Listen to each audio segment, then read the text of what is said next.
జగద్వంద్యుడైనటువంటి మహానుభావుడు ఆ భరద్వాజుడు గంగా స్నానానికి వెళ్ళాడు. గంగ అంత పవిత్రమైంది కదా, నాబోటి అధమాధముడే గంగానది స్నానానికి వెళ్ళేటప్పటికి మనస్సు ఎంతో సంతోషిస్తుందే. అమ్మయ్యా, గంగా స్నానానికి వచ్చానని పొంగిపోతానే. అటువంటి వాడు, ఇంత గతకల్ముషుడు, ఇంతటి తపస్సున్నవాడు, ఇంతటి జగద్వంద్యుడు గంగానది దగ్గరికి వెళ్ళి స్నానం చేస్తుంటే ఆయనకి అన్యమైన భావనలు కలిగే అవకాశం ఉంటుందండి? ఉంటుందా? ఉండదు. ఒకవేళ అలా కలిగిందనుకోండి, అది ఆయన స్వభావం కాదు. ఏదో భగవంతుని యొక్క ఆలోచన ఉంది వెనకాతల. ఎవరో ఒక మహాపురుషుడు పుట్టాలి అంటే ఇంకొక మహాపురుషుడు యొక్క తేజస్సు కదలాలి, కదిలితే తప్ప పుట్టడం. అందుకని కదపడానికి ఏదో జరగాలి తప్పించి ఆయన అటువంటి వాటికి లొంగిపోయే చౌకబారు మనస్తత్వం ఉన్నవాడు కాడు. అది చెప్పడానికి ఎంత గొప్ప పద్యరచన చేసుకొస్తున్నారో చూడండి నన్నయ్య గారు. పునాదిని బట్టి కదూ ఇల్లు. ఇటువంటి వాడు గంగానది దగ్గరికి వెళ్ళాడు, సంకల్పం చేశాడు, స్నానం చేశాడు. స్నానం చేసి సంతోషించి ఇక బయటికి రావాలి. అదే సమయంలో ఘృతాచి వచ్చింది. ఘృతాచి అప్సరస.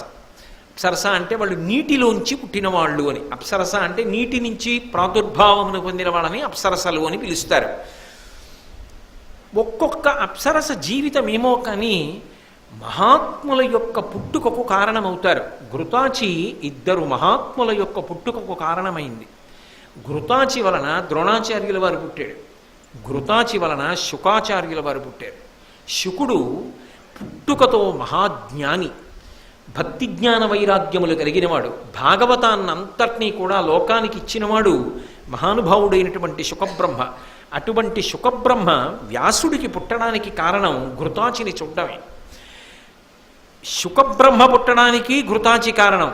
ఇక్కడ ద్రోణాచార్యుల వారు పుట్టడానికి ఘృతాచి కారణం.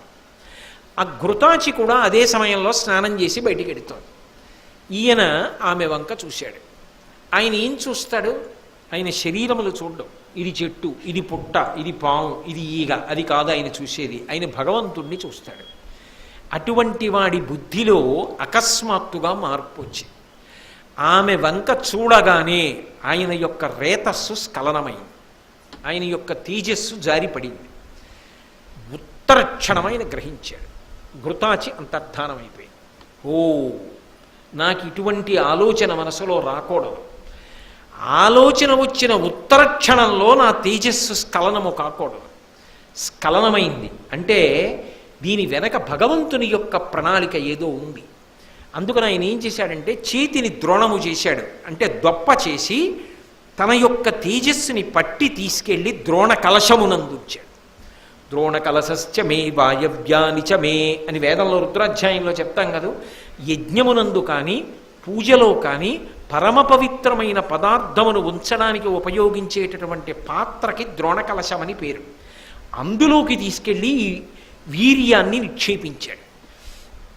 దాన్ని అలా ఉంచాడు. అంటే ఇప్పుడు ఎందుకు అలా ఉంచడం అంటే ఆయన ఒక సంకల్పం చేసుకున్నాడు. నా మనసు అలా కదలడానికి అవకాశం లేదు, కానీ నా మనసు కదిలింది. నా మనసు కదిలినది నిజానికి కేవలము ప్రాకృతమైన బుద్ధితో కదిలే అవకాశం లేదు కనుక ఈశ్వరుడి యొక్క ప్రణాళిక ఏదో ఉంది. ఎవరో ఒక మహాత్ముడు పుట్టవలసిన అవసరం ఉంది. అందుకని ఆయన దాన్ని పరమ పవిత్రంగా కలశలో భద్రం చేసి ఉంచాడు. ఇప్పుడు ఆ కలశంలోంచి రేతో సంబంధం లేకుండా, అంటే క్షేత్రస్పర్శ లేకుండా, స్త్రీ సంబంధం లేకుండా ద్రోణ కలశమే ఆయన పుట్టడానికి గర్భమై ఆ ద్రోణ కలశములోంచి ఒక పిల్లవాడు ఆవిర్భవించాడు. అటువంటి కారణజన్ములు పుట్టిన గడ్డ